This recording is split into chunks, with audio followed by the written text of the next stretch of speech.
leaders, ignorant people, giving fatwas, delivering speeches. فسئلوا, they are asked, فأفتوا بغير علم, they give fatwa without any base of knowledge. فضلوا, they are misguided. وأضلوا, they cause misguidance of others.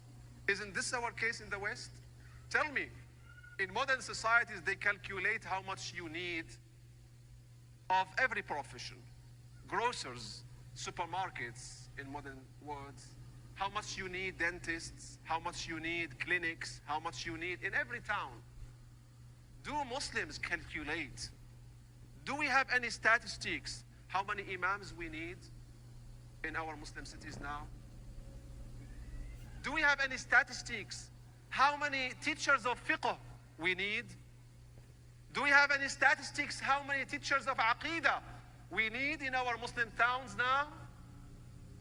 I can tell you for sure, we don't have 1% of what we need.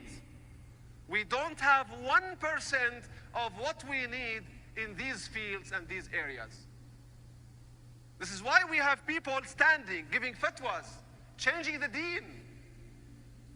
Most of Islamic centers in the West were established when imam weren't available. So the best of the community would stand to give Friday khutbah and then subsequently give fatwas. And we have people appearing on TV now and going around in the Islamic world and in Europe and in the United States of America, North America, people going around giving fatwas, making of themselves scholars, changing the deen. And also worse than this, we have people who are common people relying on their own reading and on their own knowledge. And this is very dangerous. And this is why we are in a time of ignorance, because everyone is a scholar. Like Arabs, they say about Arabs, all Arabs are leaders. So they can't be ruled. They have to rule each other. Otherwise they fight. So in our time, everyone is a scholar. You sit with people, you tell them this is haram, this is halal. The first thing you hear, what is the proof? What is the proof?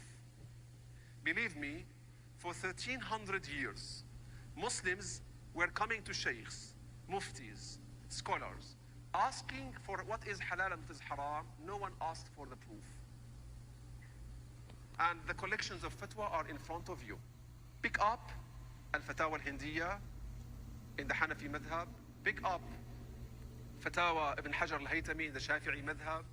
Pick up Fatawa of Sheikh Ulaysh in the Maliki madhab. Pick up any collection of fatwa and read through the fatwas, the answers provided to the questions. This is the fatwa. A fatwa is an answer provided to a question. Al-Fatawa Al-Hindiya is 6 huge volumes. What do you find there? Is this halal? The question might be 1 full page. And the answer would be, in 1 word, no, it is not halal, it is haram.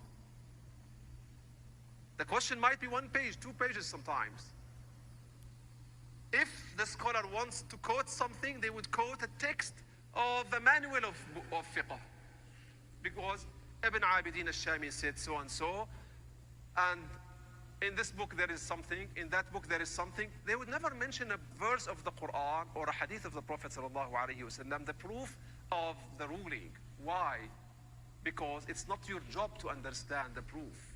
It's only when you are a student of sacred knowledge, you sit in a class, then you study gradually from the basics of the Arabic language, from the basics of usul al-fiqh, from the basics of mustalah al-hadith, from the basics of tafsir al-Quran, then you would know how the proofs are built and why this proof is taken or another proof is undermined.